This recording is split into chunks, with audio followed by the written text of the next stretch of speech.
welcome to the show where after the collision we sift through the wreckage. The wreckage. I am your host Jimmy T. He is my co-host, the best in the world, Jamie the Vet Williams, and you're listening and watching live on Homie Media Group's YouTube channel and of course channelattitude.com after the fact. I just also want to say happy birthday to the boss man himself in Bin Hamin. I'm sure he's like 200 years old at this point, Vet, but how are you, man? What's going on? And we're off to England for Forbidden Door. Yeah, so for anybody that's joining us and doesn't know, in approximately 27 minutes, you will be able to start watching 0 Hour. And then by the time that we're done in approximately 1 hour and 57 minutes, we should be ready to kick the Forbidden Door down and just start watching. Wow. So it's that soon. It's that soon. Like we are basically your 0 hour into Forbidden Door. So you can actually have the real 0 hour up in one screen, have us over here, because you don't want to hear that commentary. You're probably going to see those like the Fat Family or some bullshit. They probably flew over to London with their Costco cookies and whatnot. Like it's going to be a whole thing. Holy shit, man. Well, yeah, well, elaborate. I've already got the gloves on because I'm ready to sift. Put it that way. Oh, yeah. Just quietly. But what was I going to say? Well, shit, man. I mean, we should have maybe we should have waited till after Forbidden Door. I don't know if you're going to watch a Vet or you're going to do your stream. Yeah, I don't know. Like, it's a conundrum. It is. Like, isn't there a watch-along scheduled? Like, won't I be competing with ourselves? No. I don't know. Should I just hop into the watch along since I have to watch this bullshit anyway? Well, how about we do a watch along? Oh my God. Why not? I mean, well, because I hate this and I don't want to do it. That's why you wouldn't. Well, but if that's the case, then you never know. Like, sometimes we have different. to do the things that we don't want to do, right? We'll see how we go. No promises, but I'm going to watch it definitely, man. Whether, like, I mean, shit, I'm up. I might as well watch it. Otherwise, either watch it later on. We still have to somewhat talk about it next Wreckage, so it depends on whether we're going to give ourselves all week to watch we might need a week. You know, I still never watch All In, so.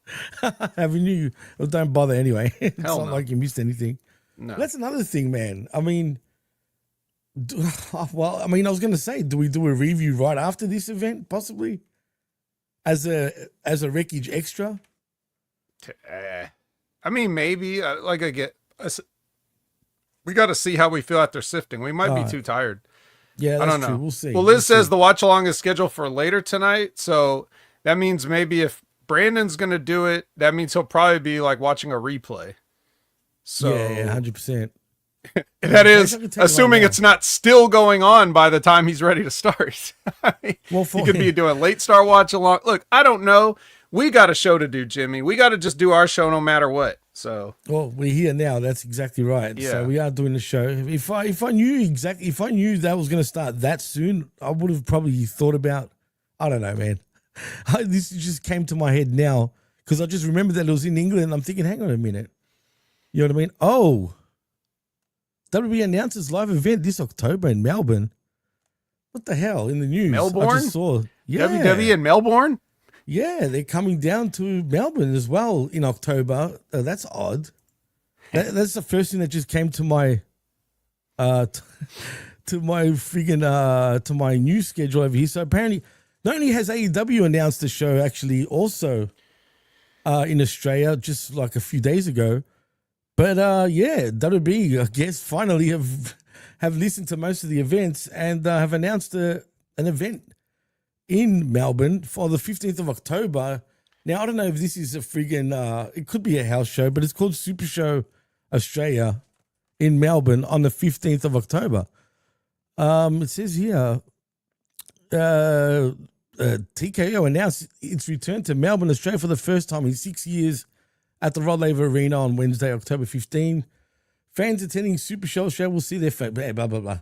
Anyway, I think it's a house show, but going by this, because Raw is in Perth, SmackDown's also in Perth, and of course Crown Jewel is also in Perth. So yeah, this has got to be obviously a house show. They haven't done a house show here in a long time, dude. So usually it's been all televised events the last few ones that they did do here. But anyway, cool. I don't know if I'll go to that because it's a friggin' house show. What do I really care about that, right? House shows are the most fun. You know what? Like it can be. That's true. And you know what? Sometimes That means they should cut out a lot of the TV time wasting bullshit too. No, you're right. You're right. And you see some things that you don't usually see on television. I don't know. I'll think about it anyway, man. But till then, that kind of surprised me. So there's that. I also said about AEW also announcing a tour here at the same time, but they haven't announced the city yet. I'm sure it's going to be either Sydney or Melbourne. I can't see it being anywhere else. If they do Queensland again, they're idiots. But that's just me. But anyway, in other news, let's see what else is going on. Oh, did you hear about Jonathan Gresham having a stroke? No. Oh, you didn't? Well, now you have. He had 2 strokes, dude. Yeah. Oh my God. Guys, look. What? I don't want to take this as an opportunity to, like, I'm not putting myself over, but the people that watch the Impact Attack, how many times did I talk about Jonathan Gresham sweating like 7-8 minutes into a match and looking unridiculous? Liz, I know Liz can back me up for sure. Anybody else this here that watches the Impact Attack or whatever, how many times did I talk about Jonathan Gresham? How many times? Liz says 100 or more times. I don't know if it was that many times, but it felt like it. Wow. Really? I mean, and I listened to the Impact Attack for the most part, but what made you think? So you actually thought there's something wrong? Well, I didn't know it was going to be a stroke, but I knew something was wrong because, like, he comes out and look, Jonathan Gresham is only like 5 foot something. Like, he's short. I mean, everybody knows he's short. I'm sure there's real octopuses that are almost as tall as him, but he can't do anything about that. So he tried to get wide, and look at his wife. So these guys are sitting there, like, taking all this stuff as a couple, and, so he's coming on TV just looking so jacked, like unnaturally, impossibly jacked, because he has to make up for it. But without fail, I started noticing, like, Jonathan Gresham is not one of those guys that runs like a super high spot match. So a lot of what he does early on in the match is just like a little bit of, simple wrestling, a little bit of maybe a little walk and talk and some gimmicks or whatever. He doesn't like start off the match 100 miles an hour, but 6-7 minutes into every one of his matches, he hasn't done anything and he's pouring sweat. Like, and I'm just like, bro, your heart, I thought he was just going to have a heart attack. Well, luckily, I don't know if he's lucky or not, because either way, it's bad, to be fair. But he did have 2 strokes. It was like a week ago, and I forgot to mention it. I don't know if it happened just after the Wreckage. I might have just after the Wreckage, right? But it just came to my mind, and, Jordan Grace, if she seems also on the gas, especially at her height. She's pretty short. Well, too, now, man. yeah, but she now, like, her current day self, I think she's probably off because she's leaned out. Yeah, because she's leaned out. She used to be super, super jacked like a year and a half ago or whatever. So now, because the WWE, she needs to look, at least somewhat more feminine, I guess. Maybe, I don't know if that's an edict or if that's just something she felt, a choice she needed to make.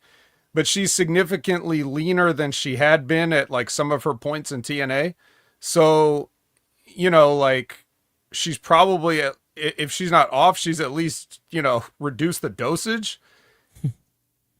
But Gresham, I hadn't seen him in a while. And I was always talking about it like I was concerned. So, it sounds like my concerns are probably somewhat founded. I would have to imagine, because I don't think it just happened out of nowhere. Like, healthy people don't just have strokes. There's always something that happens that like causes it or is a accelerating factor, even if it, even if it's not steroids, it's something else, like whatever it Right. is. Your body is only meant to handle so much. And when you put it through, whether it's prescription drugs, alcohol, cigarettes, weed, anything that you do to your body that's like on top of just normal food, like your body has to try to repair and compensate for those things that you're doing. And it can make you more susceptible to diseases and failures because you can't allocate all your resources to all these things. It's like spreading your army too thin, Don't scare me, Vet, please. Well, I'm just telling you. No, I know. No, you're right, man. It's true. There is an update, by the way, on Grisham, and it says here that I don't know how much I believe this, but get this, right? As noted earlier before, former TNA talent Jonathan Grisham has been on a break from wrestling since earlier, having him suffering 2 strokes. On a recent episode of The Unlikely with Adrian Hernandez podcast featuring Grisham's wife and WWE NXT talent Jordan Grace as the guest, one of the topics discussed included Grace providing an update on Grisham's current recovery from his strokes. And this is what she had to say. It was very scary. He's actually bounced back incredibly well. He's at 100%. I don't believe that, just quietly. He's cleared right now to do pretty much everything, like workout, everything besides wrestle. Well, if he was 100%, then he'd be cleared to wrestle. She goes on to say it's insane, and I said the same thing. I talked to the doctor about it extensively. I was like, this is crazy, but they say basically he's so young, and that's why he's bounced back so fast. They're really now just trying to figure out why this might have happened. But there's this whole thing of like, maybe we'll never know. Maybe it was just a COVID complication. Sometimes these things just happen. So hopefully we'll be able to figure it out at some point. But he will be cleared to go back to wrestling in like a matter of weeks. Vet, what do you have to say about that? Is that stupid? I don't know. Why were they like of all the times that we came on here and talked about the news, why would I never hear about this? I have no idea. I don't recall hearing about Jonathan Gresham having a stroke. I feel like that would be bigger news than, what the Undertaker said on some podcast. Yeah, I read it like sometime last week, man. Yeah, it was kind of not as big, the news, for whatever reason, about him having a stroke. I did come across it, then I forgot about it, and then just seeing the update just reminded me about it. So, yeah, I mean, I don't know, but Liz says this. It depends on the severity of the stroke. If he didn't have a full-blown stroke, he could be okay. Having a friend who is a neurosurgeon, there are mini strokes that are unexplained. So he had too many strokes, maybe? I mean, I don't know. It doesn't say. Either way, let's just hope he gets back on his feet. That's for sure, man. Yeah. And Dead Man Walking Pal 3. Well, don't say that. Cold-blooded. If I was him, I would back the hell away from wrestling anyway, dude. That's just my opinion for quite a while, mate, because that would be a big scare for me. Yeah. I mean, he's only 37 years old. Thank you, Josh, by the way. That's pretty young, Vet. I mean, I'm just saying. I mean, there's nothing else I can add to it. No, and plus you said it, you put everything in perfect sort of thing. But speaking of injuries, let's go to Ospreay now. Because as far as we know, he's having his match at Forbidden Door, correct? And this will be his last match because he's due to have neck surgery. And he's just explaining that he's been getting some advice from Cope or Edge, whatever you want to call him, about what he has to go through with his neck surgery. Now, Vet, is this the right move for him to do? I know it's in his hometown, it's in London, and blah, blah, blah. But, man, do you sometimes have to put your shit aside and just say, look, man, my health is more important at this point than wrestling in my hometown? I mean, if I was him, I wouldn't be wrestling this match, if it's all true. Well, you know me, normally the compassionate, loving person that I am, I would tell him, of course, that your health is always more important. But on the other hand, part of me just wants to say, fuck him. Go ahead and wrestle the match. Whatever. Like, you don't listen to any fucking buddy about any fucking thing. So go ahead and do it and die. See if I care. I don't care anymore. Will Ospreay can do what the fuck he wants. I heard a clip of him talking on some random fucking podcast. Who the hell cares who this person was or who he was talking to? And he sounded like he was in a tin can, by the way. So it's like, I'm sure modern day phones can even sound better than this microphone if you're calling in for a podcast, but Jesus Christ.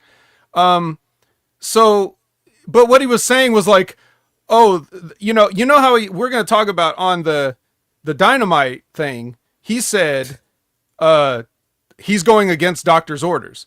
Then on the Shoot podcast, he's saying like, he's talked to doctors and everything and everybody, he's saying everybody's comfortable with it. But then he also says in the same breath, but this is really nerve wracking for me to go in there, but we're just going to go through with this. I can do this one thing. Everybody's comfortable with it, but it's nerve wracking. Well, guess what, Will? You can't be comfortable and have your nerves racked at the same time. That's right. The polar opposite thing. So what the fuck are you talking about? There is no everybody's comfortable with it. There may be people just throwing their hands up like me and saying, all right, go ahead. You're not going to listen anyway. So fuck him. Fuck Will Ospreay.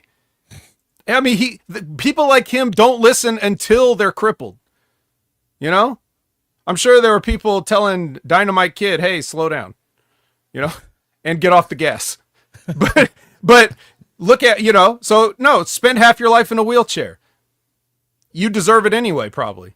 I heard he was a piece of shit, but whatever. Will Ospreay seems like a nice guy, but he's dumb as fuck. So go ahead. Every wrestler wants to go out on a shield. So just do it. What can I say? Wrestling won't miss Will Ospreay really. Like that's the thing. I agree. There's so many, like no matter how much people like him, if he's done, there will be a few more to take his place. He's not irreplaceable in terms of, that kind of thing. So, if this is if he wants to just wrestle one more match, I'm actually interested to see how he's going to work this match now. Like, is he going to take it easy? Like, is he just going to, goof off and do like a shitty garbage match and not take any bumps or whatever? Like what, do you actually know how to work, kid?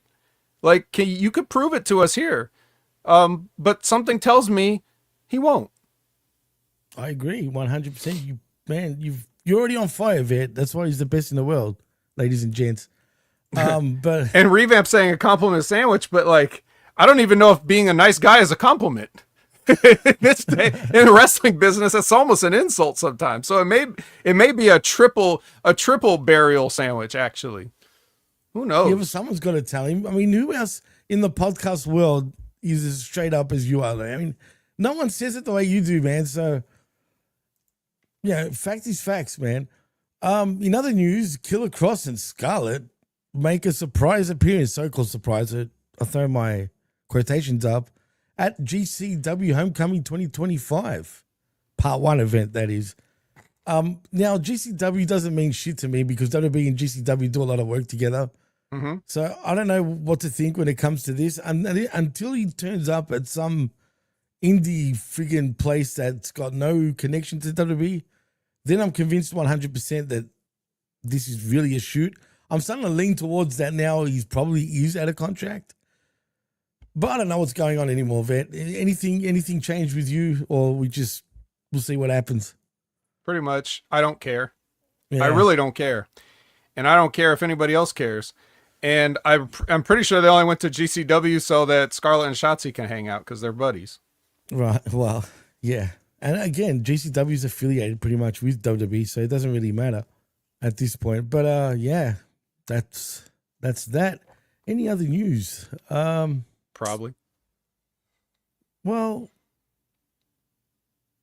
apparently there was bullying allegations with Cora Jade. Oh, well, actually, Elena Black, formerly known as Cora Jade. Yeah, well, apparently, this is what she has to say. NXT developmental talent Alexis, I don't know how you pronounce this, Lete or Lete, as in Lete.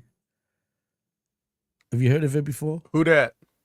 I have no idea, but she was released by WWE in September of 2023. Well, that's her shoot name, right? She probably would have had a gimmick name. I don't know. It just says NXT developmental talent Alexis Lete or Lete or some shit. Anyway, following her release, Roxanne Perez and Elena Black, the former Cora Jade in WWE, made online negative comments I remember this. Online negative comments towards Elite, and was later revealed to have been due to reports of backstage heat she had with both of them during her time in WWE. On a recent episode of That One Time with Adam Met Wally podcast, featured Elite as the guest, and one of the topics discussed. Who the hell are these people? I have no. I'm just fucking reading what it's telling me. I have never heard of this Adam Metwally. I have no idea who that is. But anyway, one of the topics discussed. when I Google this person, you know how when you Google somebody, it tells you like what they're known for, like Right. athlete, or actor or whatever. Like Alexis Leet, volleyball player. Really? That's what it says. That's what her thing is. Oh, Miss Indiana USA 2020. Cool. I mean, is Indiana known for hot chicks? I mean, No. that's why I'm asking. And looking at her, she's definitely an Indiana 10. She's like Really? a Cali 5. Wow. I don't even think Kelly she Five? actually, I don't recall even seeing her on, I don't think she ever made it to TV. Let me see. Although she did not have an official in-ring debut, Lily appeared on NXT programming, including a live in-arena promo where she introduced her persona to the audience. Yeah, don't remember that. I've never heard of this name No, before. The that point is never she was happened. bullied, apparently by Cora Jade and Roxanne Perez. Okay. And she just basically was having a cry about it on this Met Wally guy. I wonder what comes up when you type his name in Google. But anyway, and that's basically it. And, Elena Black apparently thinks that, maybe that's one of the reasons why she got, fired. But she just said, Cora Jade sucks. End of story. That's at the end of it. So, yeah.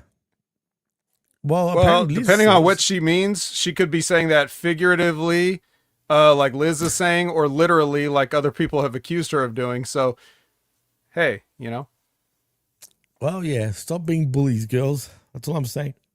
There's yeah, actually a lot everybody here be to nice. read. Haven't you guys watched WWE Unreal? Haven't you guys seen all the hugging and stuff backstage? Didn't you see like Tiffany Stratton and Charlotte Flair hugging? Why are you being mean to each other? Don't you know once you get to the elite echelon of performers, it's all about hugging and love and crying and kisses? What are they teaching you in NXT if you're bullying everybody down there? Hey, I thought they got rid of Bill DeMott. Good point. Isn't Matt Bloom supposed to be hugging people? Apparently, I mean, he's still there, right? Matt Bloom, formerly known as Prince Albert. Yeah. Yeah, I mean, he's a big teddy bear, apparently. But, Yeah. well, apparently he's still there. Is Norman Smiley still there? Do you know? Yeah, I think so. Cool. Norman Smiley. Remember him? Funny dude. Anyway, in other news, have you heard about Hogan's, the conspiracy gets deeper. It might not even be a conspiracy anymore, Vet, at this point, because apparently Hogan reportedly may have been victim of medical malpractice. So get this, WWE Hall of Famer and wrestling legend Hulk Hogan, real name, of course, Terry Bollea, passed away this past July at the age of 71 due to a heart attack. TMZ Sports reported that their sources stated that Hogan might have been a victim of medical malpractice for the cause of his death. It was reported that an occupational therapist in Hogan's home had told responding officers that the surgeon who did a recent operation on Hogan had severed his phrenic nerve. In an official statement to TMZ, Hogan's widow Sky confirmed that Hogan's phrenic nerve was compromised during one of his recent surgeries. Sky reportedly also stated that an autopsy has been done, but for whatever reason, Vet would not give the results. Also, in an official statement to TMZ, the Clearwater Police Department stated that the investigation into Hogan's death remains ongoing. They go on to say, we have both been in communication with family members, including his son Nick and daughter Brooke. The unique nature of this case has required us to interview multiple witnesses and seek medical records from a variety of providers, and our detectives continue to do that. All of this just takes a little bit of time, obviously a bit of time. The Hogan family has been appreciative of our efforts and our communication with them, and that's the end of the article, Vet, what is going on here, dude? I mean, could there possibly be some sort of, I mean, could he still be alive if it wasn't for this doctor apparently in the house? Possibly. I mean, I think the way people are framing it is like it's some kind of a hit job. Yeah. Like an assassin doctor went in there during the surgery and was like, oops. I don't want to laugh. But you could just as easily believe that someone could have just fucked up because everybody's shitty at their job now and doctors are no exception. So freaks me out, dude. You know, like if current day medical students didn't have AI to like pass their courses for them, then they could just as easily be fucking up your order at McDonald's too. So it's not like these things couldn't happen, but obviously I have no idea. I wasn't there, and there's a lot of shit swirling around this whole issue. Yep. So who even knows? But it's, you know, it's just an unfortunate situation. I mean, you hear about this like all the time after the fact. There's always like a lot of celebrity deaths are just like very fishy. Right. And it's weird, dude. It really like, is. even if you don't believe in conspiracies, if you stack up so many celebrity deaths over the years where they talk about like what happened, you're like, now wait a minute, because this can't all just be 100% legit. Why are all, you know, I don't know. It's pretty crazy, but it's too late now. I mean, there's nothing. What are we going to do now? Yeah, well, that's right. You know what? I've never asked you this, not even off the air, to be honest, for whatever reason. But are you into conspiracies and shit like that? Like, do you believe in any of that shit or? Not really. But once you're a pro wrestler, you don't believe anybody anymore. So everything's kind of on the table.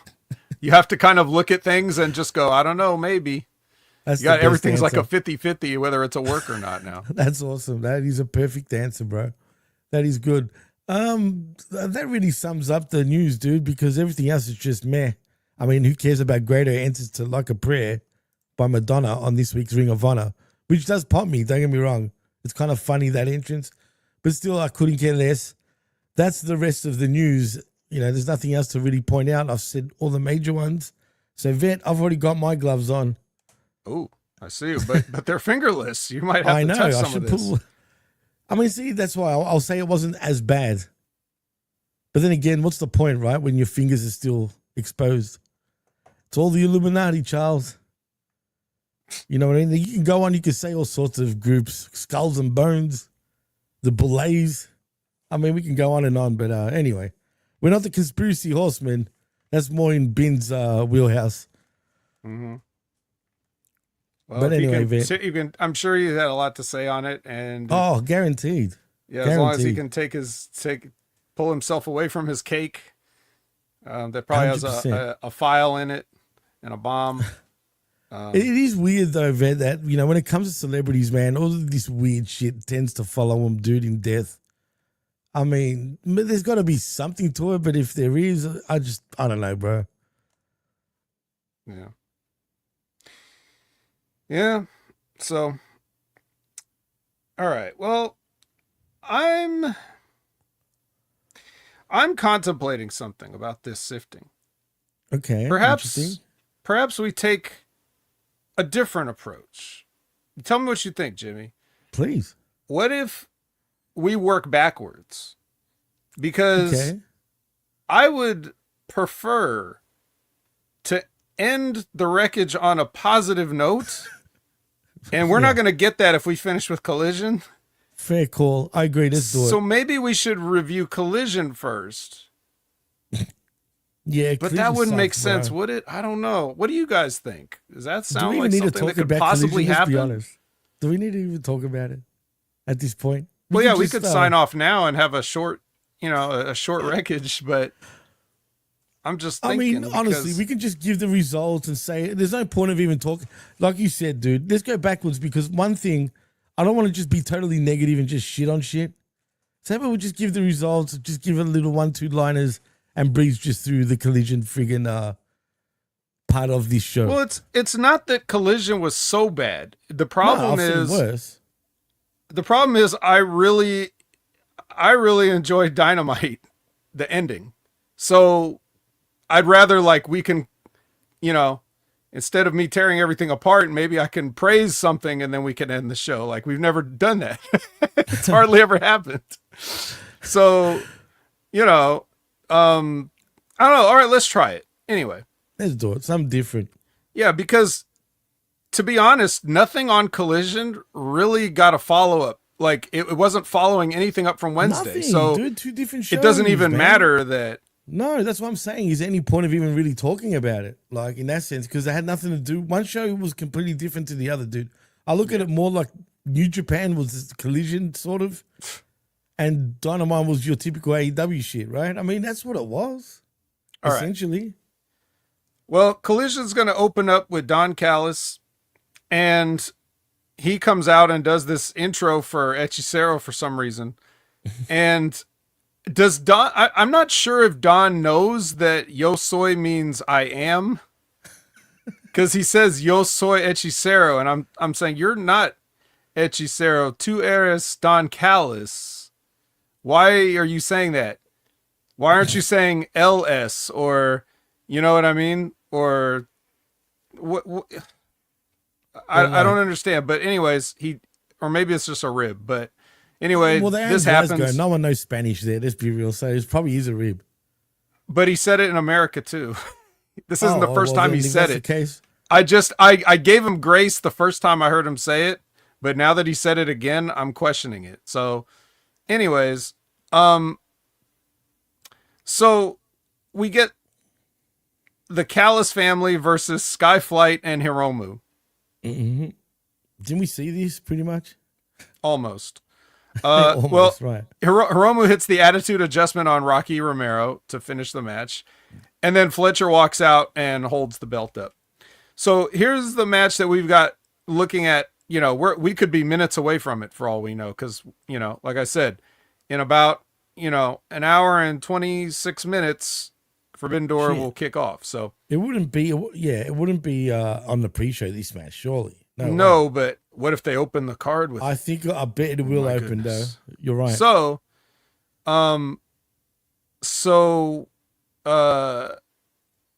here's the thing. What we have here, as we were talking about Will Ospreay earlier, we have a man who faced a career-threatening neck injury years ago versus Kyle Fletcher. I'm scared. I'm worried. And you know why? Yeah. Well, yeah. As long as I hope he doesn't do that bump. He probably will. But again, that's on Hiromu too, man. If he agrees to it, you know what I'm saying? I know Hiromu knows a little bit of English. Does he? And if he doesn't know the phrase "that doesn't work for me, brother," then he better learn it quick.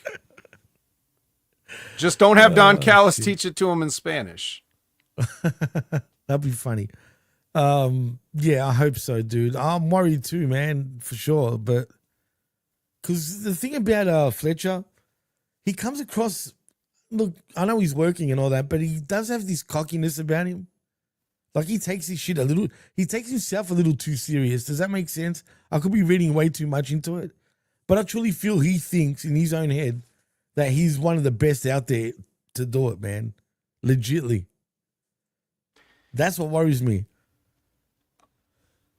I think it's important that everybody does feel like that, but I'm just telling everybody else that you're not. Right. Exactly. I mean, you should have confidence. You should have the kind of confidence that, like Jimmy's talking about, where you look at him and you feel he believes it. Right, every wrestler should have that. But I'm just here to tell you, for anybody that thinks Kyle Fletcher might have it, he does not have it. Yeah, he is dangerous, and he's already hurt people, and he's going to hurt somebody else. So, everybody be careful. Before you continue on, Labrat's saying Kyle is Sid the kid from Toy Story. That's all. Well, yeah, maybe, but he's more like, he's less sadistic than he just is clumsy, or not clumsy, but just reckless, or Well, he does kind of look like him, though, actually, now that you say it. Maybe that's what you mean. But whatever. The point is he is mangling things, and he looks weird.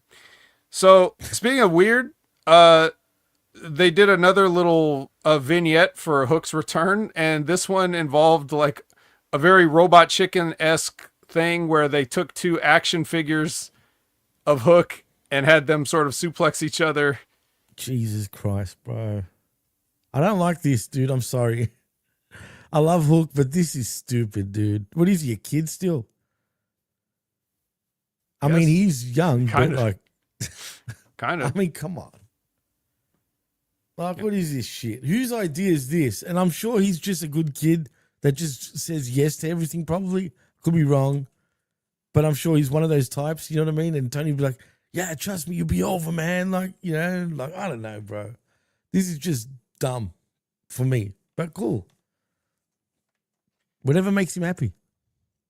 All right. Well, we have a women's profile sort of little package video that has to explain who these people are going to be that you're going to see on Forbidden Door. Because guarantee you don't know who they are. You don't know who Persephone is. You don't know who Bozilla is. Because if I don't know who they are, then you definitely don't. So they need this package to explain it. I guess they did a nice little job of explaining it. Why is there all these Greek goddesses names like in wrestling? These like Persephone. Yeah, that's. We've got Megan Bain. You know what I mean? Like acting like she's a Greek goddess from Thessaloniki. I mean, come on, bro. Like, what is this? Where's Athena? Oh, actually, we do have an Athena already. We do have an Athena already. But technically, she's if not, you know. If I went to a show with Persephone, I'd bring a sign that says, "Go suck a pomegranate." But, you know, that's just me. God. Oh, shit. I mean, what's hey, next? you know who might have sucked a pomegranate before? Isla Dawn. She's here. I don't even care, but they made it a big deal, bro. She's here as Isla Dawn. Is that it? Yeah, where's Hades lives? Jeez. Anyway, cool, man. I've never been a fan of hers. I'm not going to lie, bro. I know it's in her hometown. We're in Scotland, whatever, but come on. She's not even Australian. You don't like her? Nah, unfortunately, I've never been a fan of hers, man. I understood straight away why WWE released her, and it didn't bother me. But now AEW've got it. Cool for them. It will do nothing for this women's division. Well, as usual, they have no idea what they had, and neither does AEW probably. Like, I have not seen her since NXT UK do anything worthwhile. And if she had just come in doing that, what she was doing in NXT UK, there was something there, and they blew it. It's the same thing with, like, you're seeing Lyra Valkyria now. There was something there, and they blew it. They don't know what the fuck they're doing, as Ray would play that Trump clip or whatever, right? Yeah, it's like, I love that. When did WWE completely start misunderstanding who and what they have on their hands when they're looking at their own roster? I'm confused too, bro. Like, I don't know what's gone wrong so bad. Like, it's they've done a whole U-turn, bro. Like, we've gone straight back to like 2009. It feels like in how bad WWE has gotten. More particularly on the SmackDown side of things, Vet. It is atrocious, bro. Atrocious. Well, in any case, Isla Dawn used to be on SmackDown, but she's here now. And nice. She's facing the Megasis. And it doesn't go well for Isla Dawn. So she's just here. She gets the Liger Bomb. Boy, Tony, you sure showed WWE. You sure showed them, man. You stuck it to them. Look what we did to somebody that you let go. Ha, we can make her look even worse than you did. Ha ha. Anyway, so Megan's going back up the ramp. She passes Willow Nightingale because Willow Nightingale's got a match with herself and Queen Aminata versus Dark Sky, Dark Julia. Dark Sky, Dark Julia. Yeah, them. Do the laugh. Yeah, them. Well, Queen Aminata wins with the off with your head to Dark Sky. Dark Sky wins with the off with her clothes. Did you see how little she was wearing on this? Like, she's wearing less gear than ever.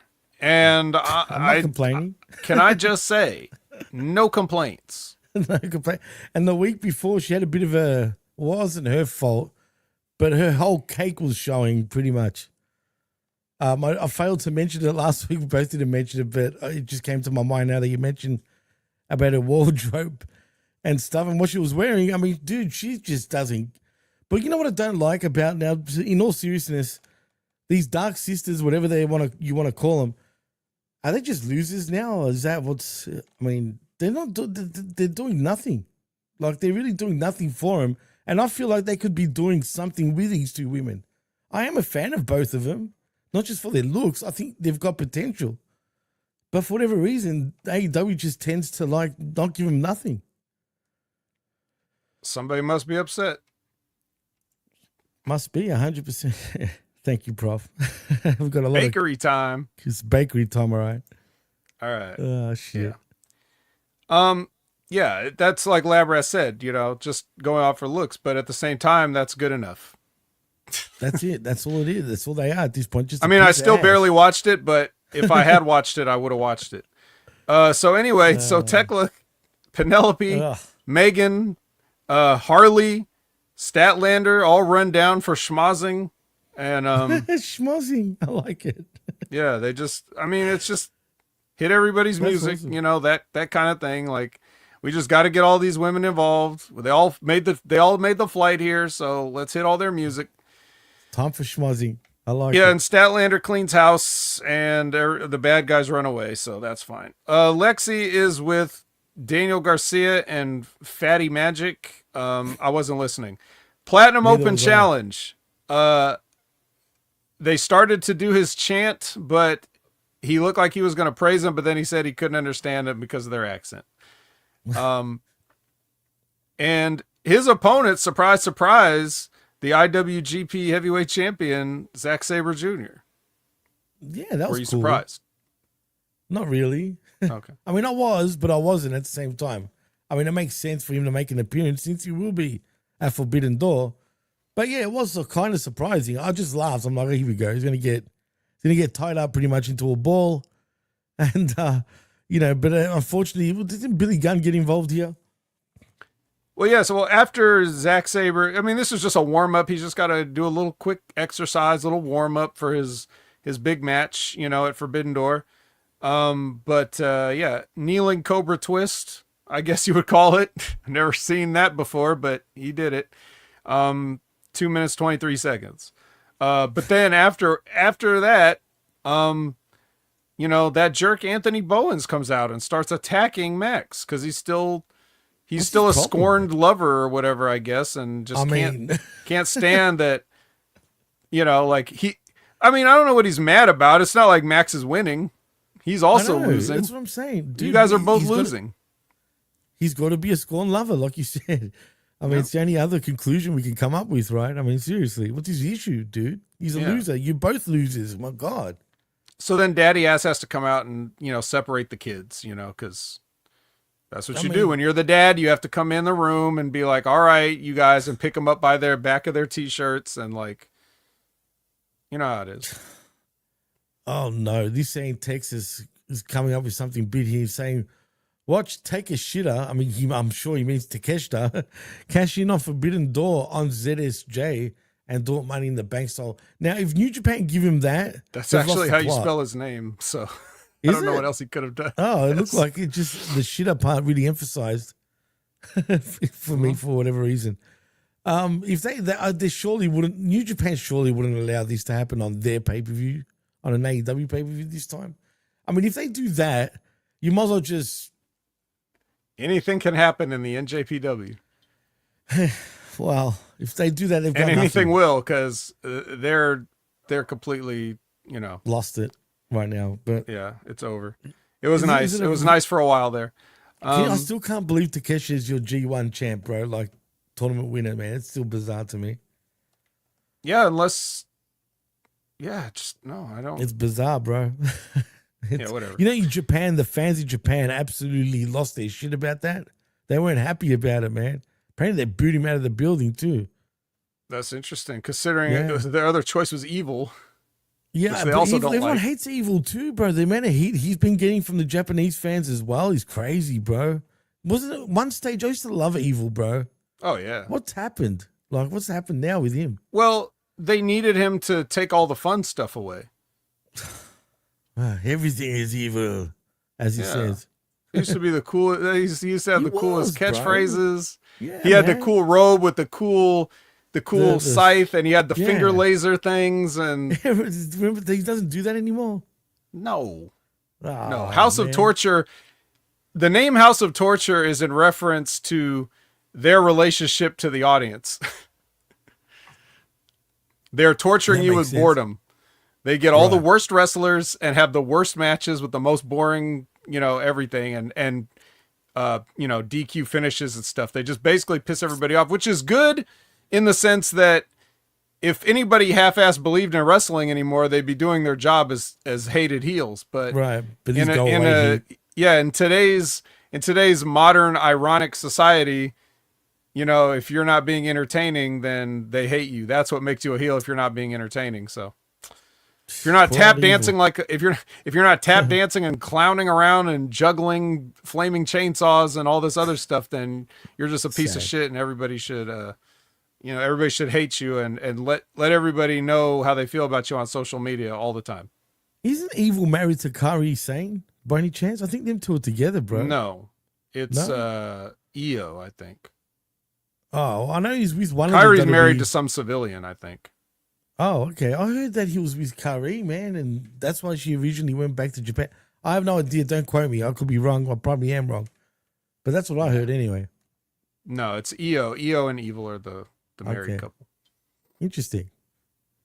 He's a lucky man, Evil. That's what I'm saying. Interesting. Well, he's a skilled man. Let's face it. He's not a lucky man. Well, he must be skilled. I mean, shit. Must be put some sort of, some sort of evil friggin' magic trick on her or some shit like that. Yeah. Evil. Everything is evil. Yeah. Man. Fucking Evil. All right. Well, anyway, enough about Evil.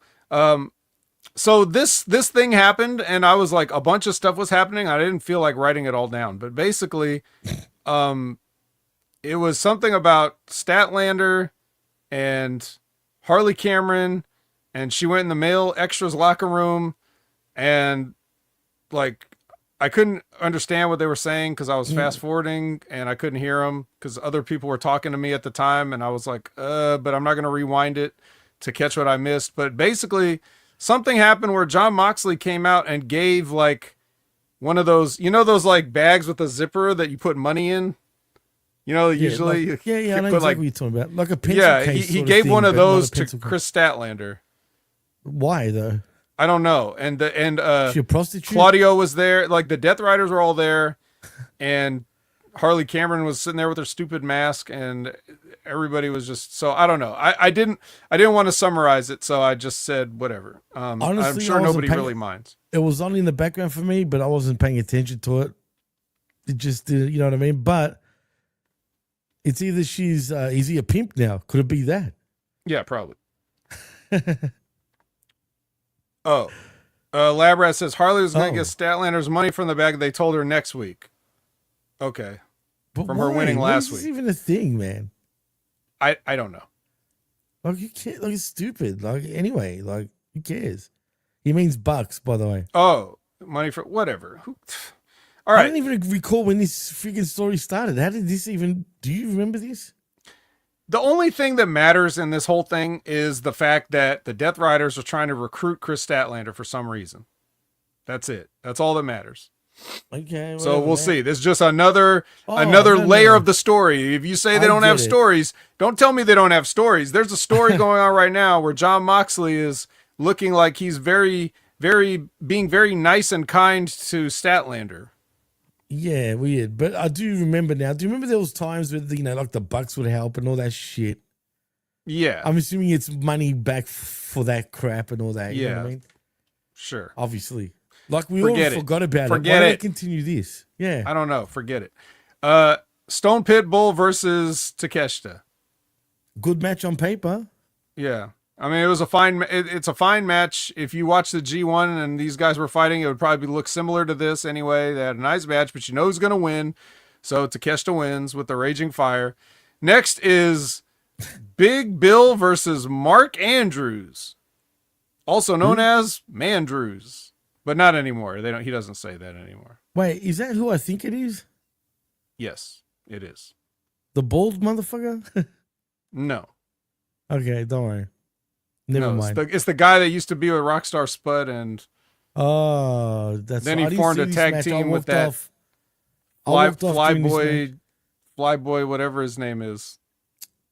Webster Morgan, Flash Morgan Webster. Big Bill obviously would have destroyed this guy in like what, 2 minutes?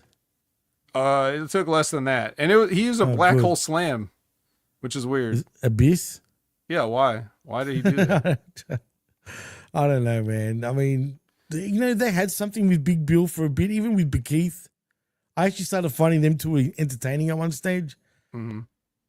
But now they're just back to nothing again. Like it feels like, you know what I mean? Well, they're waiting for Chris Jericho to come back. Yeah, you'll be waiting a long. He's gone to WWE, bro. In my opinion, make no mistake about it, Vic. This is Jericho that's leaking all this information on the internet. I guarantee you, bro. Well, don't you think Jericho wants to work everybody too, just like everybody gets worked by Seth Rollins? Either way, whatever he's doing, he's the one that's leaking all this info on the net. Didn't he sign like a 20-year contract like Bret Hart? I remember hearing something along those lines that he had signed along. That's why I don't know where all this is coming from. I mean, apparently December. His contract he's got more than half of his contract left. He signed a 10-year deal. And AEW's only existed for 5 years. And he signed that deal into AEW's existence. So he's probably got like 7 years left on this contract. Yeah. He ain't going nowhere. See, you know what? I do remember that. You're probably right, man. Again, we'll see what happens anyway. Either way. Also, can you imagine Chris Jericho in WWE? Can you imagine this fat fuck plodding around the ring and like almost falling over all the time while the young guys are trying to like make him look good? Do you think WWE will still be interested in him? For what? Yeah, I agree. I mean, for what? Just because of who he is, man. At the end of the day, I do not. There's not one person in WWE in their right mind that would want to see that guy get in a ring and take his shirt off on when they're trying to make all these big money moves. You know, if I'm Slim Jim, I don't want to see Chris Jericho with his shirt off going through my table. If I'm Snickers, I'm gonna be like, damn, this guy's eating too much of our product. I'm not. No, stop it. Can I just say, man, I'm sick of one thing before we move on. I just want to point out something. You know, all the AEW marketeers love saying online, and this makes me roll my eyes. These are dumb. A lot of them are. I'm sorry, AEW marketeers, but you're a bunch of dopes. They all think that WWE is worried about AEW, bro, right? They're not worried about AEW. I'm telling you they're not. You know what I mean? This has nothing to do with them worried that AEW is going to take over from WWE in the future somehow. This is all just business. They just want to kill the company for business relations and contracts. You know, think about this. Wouldn't WWE rather have AEW nowhere near around? Because all they do, AEW existing right now with WWE, all they do is inflate contracts for the wrestlers, which is great for the wrestlers, but not good for like WWE, for example, who by all means do not want that. You know what I mean? And in my opinion, it's not that they're not worried about him at all. Has nothing to do with that. They just want to kill him because of business, bro. It's all just business for WWE. Not that they're worried. That's just my opinion anyway. I just think it's all the contracts, all the money that just gets inflated because of AEW. They don't want that shit anymore. That's just my opinion, man. No comment. So Gates of Agony versus this is the GOA versus GYV match. So I know you were excited for this because the Grizzled Young Veterans are your favorite tag team. Yeah. Oh, hell yeah. The only thing that you would like better than the GYV is if they were two Australian women. If only. Yeah. If only. No, but unfortunately they're two British men. Yeah. Ricochet is on commentary though, and him and Tony Schiavone kind of going back and forth is pretty funny. But eventually Ricochet killed it again. Yeah, eventually Gates of Agony open the gates on these guys and it's over. So Yeah, but where were they on Wednesday, bro? I don't know. The gates were locked. But They were on their way. They were on their way Yeah. to. I don't know. All right. So this is something that you would have seen from Wednesday. So this kind of doesn't make as much sense out of order, but you get a promo here from Gabe Kidd and Clark Connors and Drilla Maloney and some fucking guy named Robbie X. I have no idea who that Who guy are these is. guys, And he bro? Apparently they're Bullet Club. he looks ridiculous. This guy looks ridiculous. Yeah, this is what we need. We need another guy that is a bald white guy with a beard that looks like his head is too big for his body. That's exactly what we need in wrestling. A few right of them were like, they're all short motherfuckers, bro. Yes. Everybody Like a whole in bunch of Bullet them. Club War Dogs, it's Gabe Kidd and like all cruiserweights after that. I They're have all no idea. short cut guys. Literally, man. And yeah, like I said, I feel bad for New Japan. All I know, they're New Japan guys and they're part of Bullet Club. That's all I know about them. But the Robbie X guy, they didn't even let him talk. So what does that tell you? Wow. Because these other guys ain't not the hottest promo either. So if they're not gonna let this guy talk, how bad is he, right? Well, anyway. I'm sure. I'm sure it's pretty bad. All right. Well, your main event is Paragon versus Rod and Todd, which is a great Simpsons reference.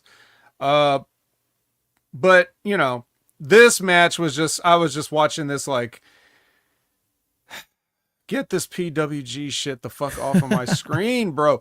Speaking of the Simpsons, Jimmy, are you a big Simpsons fan? Like at least the old Hell Simpsons, yeah. right? Yeah. Do you remember man. the episode about the gun when Homer got a gun and went to like the NRA meetings and stuff? Do you remember that? Or does anybody in the chat? Man, vaguely. It sounds Okay, familiar, well, but I'm not going to act like I remember everything about it.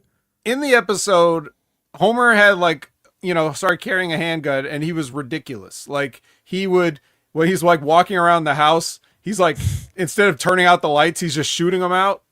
Yes, He wants to open his beer. He just shoots the top off the beer with a gun, right? Yeah. Yeah. Like Sonic just said, we said at the same time, open his beer with a gun, like all this, right?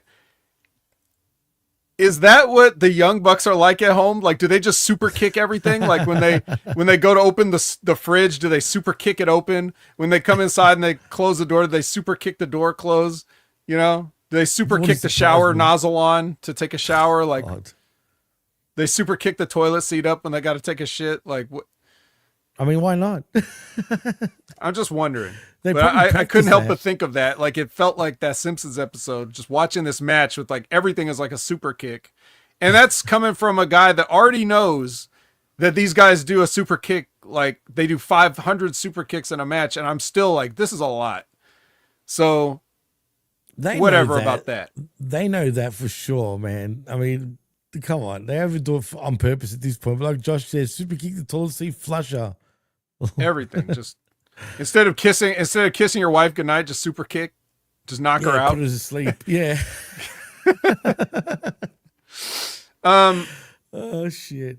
So the finish of this one is Don Callis runs out and distracts Rick Knox, the corpse referee, as Jim Cornette calls him. Gets up on the apron. He's like, hey, over here. It takes forever. And Okada's running down because he's going to come in and like hit the Rainmaker on Kyle O'Reilly. And then, Roderick Strong's going to try to do something. And then he's going to end up like getting the Bucks to double super kick him and all this stuff. And Rick Knox is like, Don Callis is supposed to be distracting him. This is how bad of a referee Rick Knox is. He is to the point where he's like 2 steps away from the ropes and like turned to the side. Like in his peripheral vision, he would be able to see this stuff going on, let alone hearing it. No, and he's just not like, if you're the referee and the guy is not getting you, distract yourself. Make yourself not see it. Don't see it. And this guy almost saw it. It's just, he's so fucking terrible. Like, God damn it, these people get paid so much money. You know what's sadder? He was a PWG referee too. Fuck. He looks like he's so old that this shit should be offensive to him. Right, I agree. I mean, He should I be don't know why they're smoking a hiding in the cigarette and first cussing place. these kids out, but instead they're friends with him and like he referees all their matches and just whatever. But he can't even be a good gimmick ref. Like, you know what I mean? Like, you know how like Maybe that's his gimmick. He's a dope.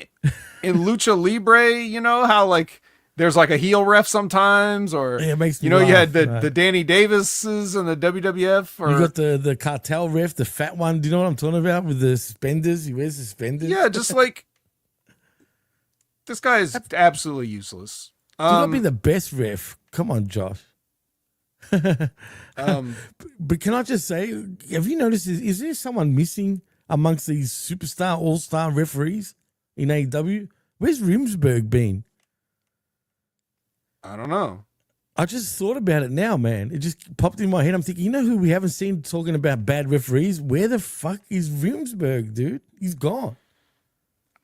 I don't know. Interesting. I don't know.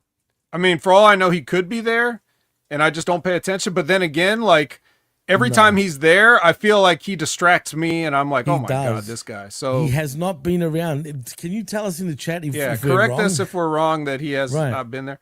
Anyways, let's just get through this shit. So TK Driver on Kyle O'Reilly, post-match beating, of course. Swerve, I mean, makes the save, I guess, because he comes out and just does his normal entrance where Prince Nana dances and he walks to the ring. So I guess he's not that concerned. No, so why is he there? So when he gets inside the ring, the minute he gets inside the ring, Okada powders out, which was funny. So Swerve is there to fight the Bucks, and then he's getting the upper hand, but then Okada does slide back in and chop block him, and then they start attacking his knee, and he hits a Rainmaker on him, and oh my god, what's going to happen at Forbidden Door? And he holds the belt up, and yada yada yada. As much as I love Okada, you know, not my favorite. I've seen worse endings to Collision, but this match was just so many kinds of Young Bucks rotten, and I just can't with Let's be honest, how bad has this build been to Forbidden Door for these two, man? Atrocious. Yeah, there's no build at all. There's not really. None, except for... Until this, there's really been nothing but words and a shove. That's it, bro. I mean, but that's all you need. I mean, I wouldn't have even done this. I just wouldn't have had him touch. You know, there's always ways that you could... Man, I'm not gonna cut a promo. I'm not cutting a promo. I'm not gonna cut a promo. Dude, You guys have heard me say all this. You know, you've heard me say it 100 times. So just remember one of those times and insert it here. Okay. Well, I think they're listening, and I'll tell you why when we get to this point on Dynamite, especially because I was talking about this and you agreed too, and then funny enough, it happened. But we'll talk about it. All right, let's talk about it, as TNA about champion Trick Willie would say. Yeah. All right, so we're going backwards now. We're in Wednesday, and you know what that means? It means Bryan Danielson's on commentary. Yeah. Dun, dun, dun, dun. Surprise, surprise. He's just like a normal dude now. He doesn't even look like a wrestler anymore. Like, he just, not that he really looked like a wrestler, to be fair. Yeah. But now he just looks like just any other dude off the street. Yep. Well, he is. Cool. I mean, he's retired, so he is a dude off the street now. I don't think he'll ever have another match. I truly believe that, dude. Yes, well, you know, he can have one with Will Ospreay. Well, what, battle We'll of see the who necks? could force a retirement first. That's a great stipulation. Jesus Christ. Who Well, would win that? speaking I of bet you which- Ospreay would. Speaking of which, after Hang Person arrives, Will Ospreay comes out and he starts fluffing Glasgow over some local joint sausage that rolls, they have bro. there. Come on, you don't know sausage rolls? Yeah, oddly enough, I don't know it. I knew it, and that was the first thing that went to my mind. Now, I'll just quickly tell you a quick rundown about sausage rolls. It's a big delicacy, obviously, in the UK, but also here in Australia, it's a big thing, right? And it's not what it sounds. It's not, I don't know how the UK do it, but here, it's just think of meat, right? Just normal meat, like beef, with pastry over it. And then you put tomato ketchup over it, and it's the bomb. I'm sick to death of it. It's just a snack, and it's called a sausage roll, but it's not a sausage in a roll. That sounds gross, but he was talking about like a specific place. Yeah, Greg's sausage roll friggin' place or some shit like that. I don't know Yeah. what that is, but apparently they make the best sausage rolls. The people popped. Liz says it's a hot pocket. It's not a hot pocket. That's completely different, Liz. Pocket. I like hot pockets, by the way, especially pizza pockets. You like hot pockets? I do, but I get sick of them too, though. Don't get it twisted. Once I've had them one too many times, No, I don't want to your touch them for intestines good will 2 get years. twisted. I'm sure. All right. Revamp, don't give me the vomit. It's actually quite nice. Yeah. Honestly. You know, even like you almost even had me up until ketchup, and then I was just like, You don't have to put ketchup. I guess that's I optional, prefer right? ketchup. Yeah, that is. It's optional, right? Yeah. All right. Well, fuck it. I almost want to show you guys what it looks No, like, but it doesn't matter. don't show anybody anything. Just like a sausage roll, Will Ospreay's going against doctor's orders by having this match. Remember, this is a working doctor now. He's saying, "I don't care, bruv. I'm doing it anyway, bruv." Bruv. And the doctor's like, "No, Mr. Ospreay, please think of your adopted children. Think of your stepchildren." What's that, dude? Oh. Sorry about that. She'll show me a description about sausage rolls. Ugh. So Moxley comes out, and then the Death Riders come out, and then Jet Speed comes out, and we got a match here. So No one cared. Yeah, Jet Speed's partner though, Tanahashi. Everyone cared at that point. But Yeah, at that point everyone started to care, but sadly, and I do mean sadly, bro. yes, Tanahashi is struggling out there. Dude, how bad was that high fly flow, bro? That was bad, dude. Yeah. I mean, shit. I was feeling so bad. This was not the Tanahashi. Dude, even when Tanahashi was beat up 5 years ago, Yeah. and we were saying then, like, we felt bad. This is 100 times worse than even that time, bro. And he just needs to stop. And he's really out of shape, dude. Like, his tits were flabbing everywhere, dude. They were just Yeah. his stomach too. I mean, shit, man. I love him, bro. One of the best of all time to do it, truly. But We can't don't watch him like this. want to see him like this. nah, man, That's it the ruins thing. his legacy, Vet. I'm sorry, man. He needs to just stop. This isn't a case of like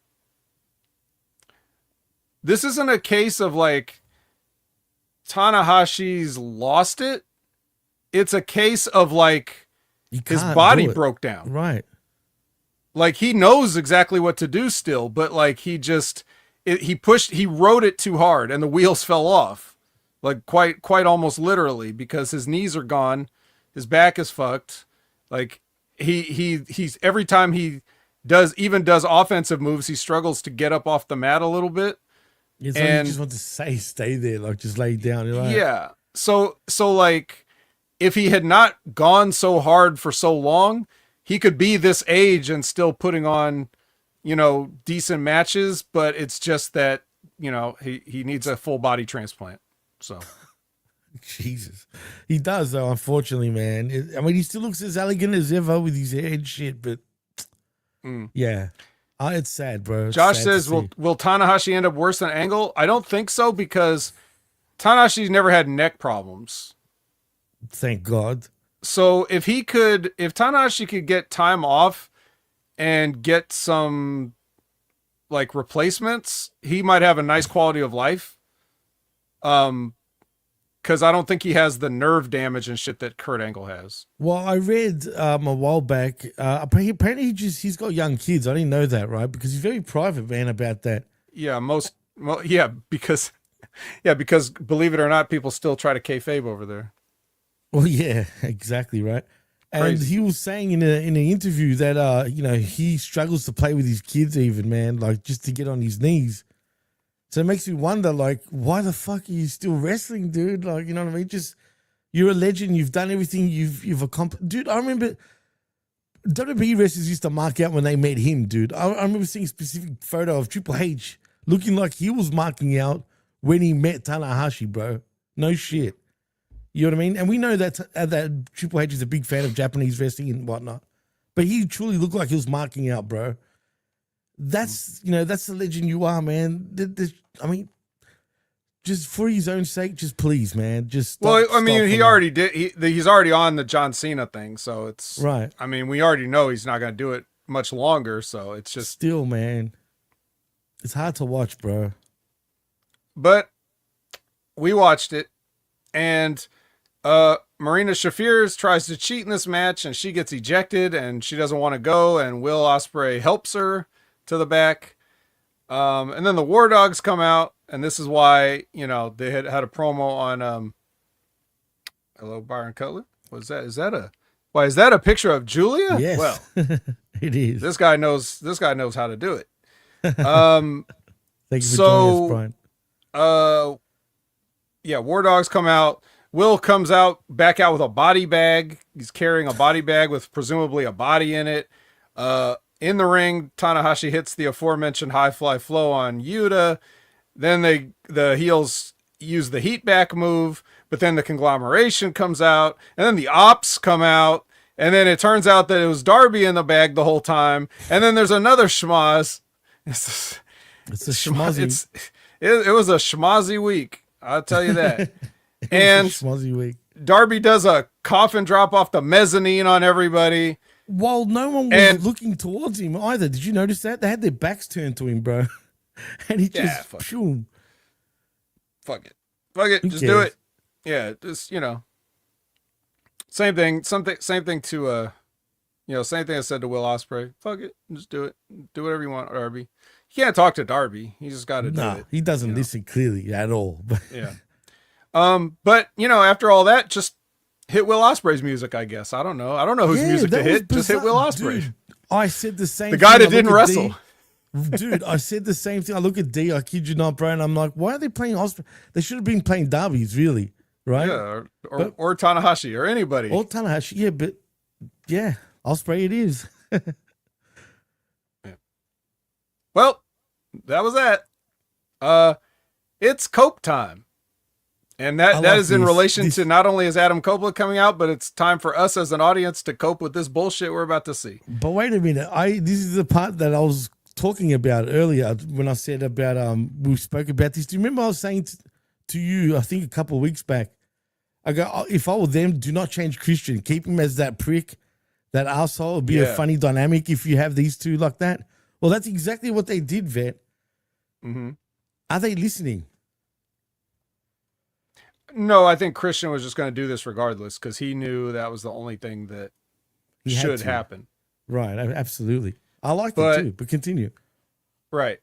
Yeah, so they hit Christian's music after they're done singing Cope's music. I hate that, but yep. Yeah, and then Edge is like he's an asshole, but he's my asshole, which is I'm not even going to try to unpack that that statement. But anyway, Christian did say he found himself to be perfect. And they're not on the same page, but they may be in the same book, and he'll be the best tag team partner you've ever had, like this version of me, yada, yada. The matriarchy is out there. And then they show a video with Nick on the screen, and he's got a broken foot somehow. Like, when did that happen? I don't know. But even with a broken foot, he's one step ahead. And here comes the dinosaur. Killswitch is back. Yeah. Surprise, Shocking. Surprise. Pneumonia was not enough to make him go extinct. And he choke slams people. And there you go. Is he Luchasaurus or Killswitch? They said Killswitch. Okay, I must. And it took him a while. Like they act like they didn't know what to say at first because they kept not saying his name, and then they finally said Killswitch. Yeah, well, I'll be honest. I couldn't remember his previous name. I kept thinking of Luchasaurus, and maybe the same thing was happening with the commentators, and that's probably why they took a while to actually say his name. But I don't care though. Really, I don't miss him, bro. Good for him though that he's back and he's alive. That's what matters. But for me, I've never been a fan of Killswitch, Luchasaurus, whatever. He's back. He's jacked. He's got green dye in his beard. Is it dye there? Anyway, I wonder what he's doing. But anyway, he's back. All right, Mark Briscoe came across the ocean to kill MJF. He did. He actually said according to him. Yeah. We'll see how that goes later. Yeah. MJF wants to be Ricochet's friend, so they make a little deal. Him and Ricochet and the crew. Not the crew of Action Andretti and Leo Rush, but the crew that Ricochet has put together with GOA.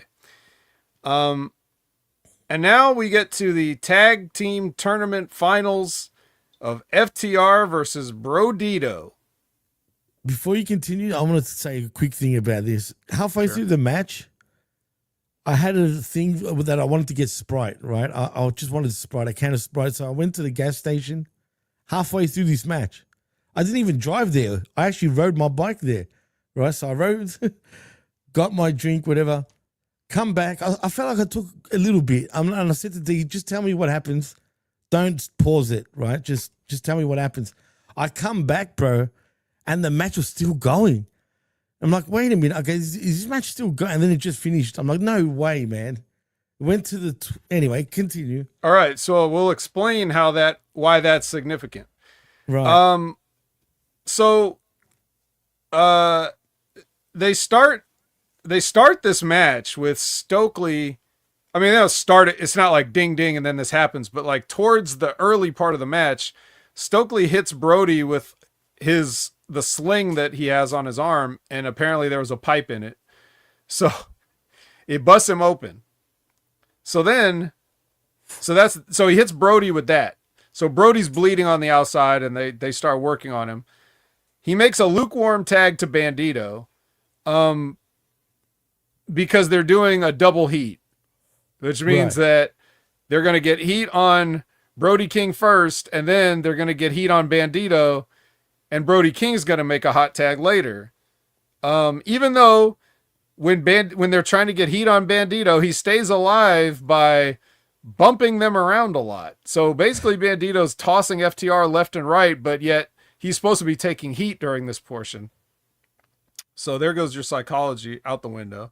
He even at one point, like, remember now, just to explain,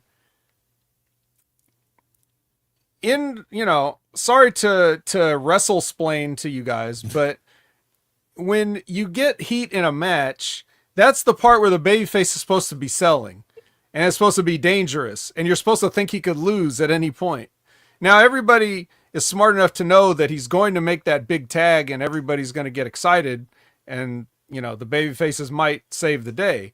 But during this time, you're really supposed to buy into the fact that this guy might lose, or that he's at least getting hurt really bad, and he might not even be able to tag his partner.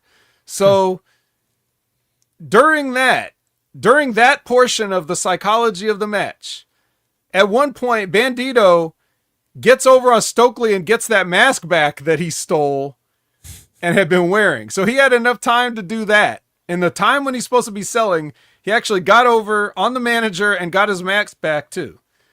So, silly. Yeah, and then he makes an ice cold tag to Brody so that he can hit another comeback.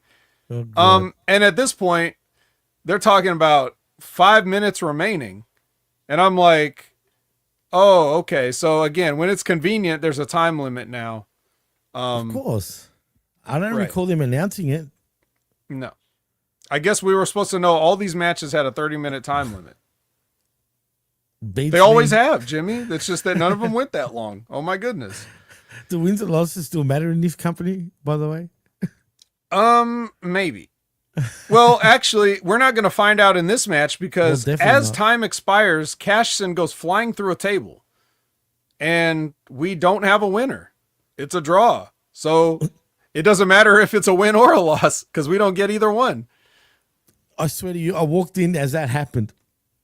Like him going through the table, and then the match ended. I'm like, what? It's still going. Like, I kid you not, man. I was expecting to be like, well, I'm glad that I did it. I missed, half this match, but I'm glad I didn't miss anything else because really, realistically, I could have missed another 2 segments by the time I got back. And for whatever reason, they wanted to go a time limit draw. Cool. Well, the reason is because immediately Tony Khan has Tony Schiavone announce that it's going to be a 3-way at Forbidden Door. Since both teams didn't lose, I guess they both won, so they both advanced to a triple threat against the Hurt Syndicate. Payday. And then the Hurt Syndicate comes out, and they stand there at the ramp, and they look jacked, and they hold their belts up, and there you go. They better annihilate everybody. Yeah, but this is their chance again. You see, they put the Hurt Syndicate now in 2 triple threat matches, and the last time that was a chance to get the belts off them if they wanted to, and they didn't take it. Maybe this time will be the time to do it, and then they could set up a rematch with somebody later. So, knowing what people would probably expect to see, you would think that FTR would win by beating Brodido or something in the match. You think? Right. So that the Hurt Syndicate would get a rematch, and then you have the FTR match, and you could have that at whatever the next pay-per-view is going to be. But they might go with one of the other less likely options, which is, and by less likely, I mean obviously more likely, have Brodido win and continue to try to make the Hurt Syndicate the heels, even though everybody likes them more. Or Hurt Syndicate just wins again. Yeah, I've got a feeling with the latter, dude. I'm going with the latter. I actually don't think they'll drop it because I don't think Tony is thinking the way what you just said. That this is their chance to set it up, right? You know, for them to lose because it makes sense, right? There's another 2 teams they don't need to worry about, and they don't even have to get pinned. But instead, what's the bet that won't happen? I hope I'm wrong, though. I don't know, man. Who knows anymore? Would the other 2 teams try to work together to eliminate Hurt Syndicate? Well, it's not going to be an elimination match. It's going to be a first fall match. So, whatever. Yep, it's true. And also, Sonic the Headdress says anytime they have a winner gets a title match, instead of going through the match, why not both get counted out on purpose if both going to get a title shot anyway? Right. I mean, why not? Well, I guess if you want a realistic answer to that question, it would be, I guess there was no guarantee that he was going to make a triple threat match. Right. That's true. But now that he always does make a triple threat match when this type of thing happens, maybe you should expect it. And then maybe you could have a situation where 2 heel teams do that and try to get some heat, because the fans will get mad if they just don't have a match and both walk out and get double counted out. And then if they do that, then Tony Khan could be like, well, now neither one of you are getting a title shot. And then that would be good, but they won't do that. That's the problem. But yeah. No, let's not do that. All right. Let's see. Swerve and Okada package. Okay. Nothing. Okay. Hang Person, is in the ring, complaining about MJF not being an honorable guy. Oh, really? What's he complaining about, though? Like, why complain when he's never been an honorable guy? Like, I don't understand why he's complaining. Ask Swerve's childhood home if he's an honorable guy. Right. I mean, is he really honorable? Think about it. No, he's just another one of these guys that tries to get over by complaining. That's all he is. I mean, it works on social media sometimes. Maybe Hang Person thinks doing a promo on live TV will work, too. And he's talking about ostrich leather for some reason. I wouldn't brag about your shoes being made of ostrich leather. I know. Is that even? That's not a flex, is it? Am I that out of touch? Are the kids in the streets like are Jordans made with ostrich leather bro. now? Haven't you not seen that shit? It's ostrich Jordans now, bro. Come on. Oh man. I'm joking, by the way, but yeah, okay.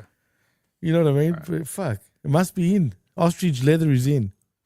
All right, so I'm gonna once again. I'm too.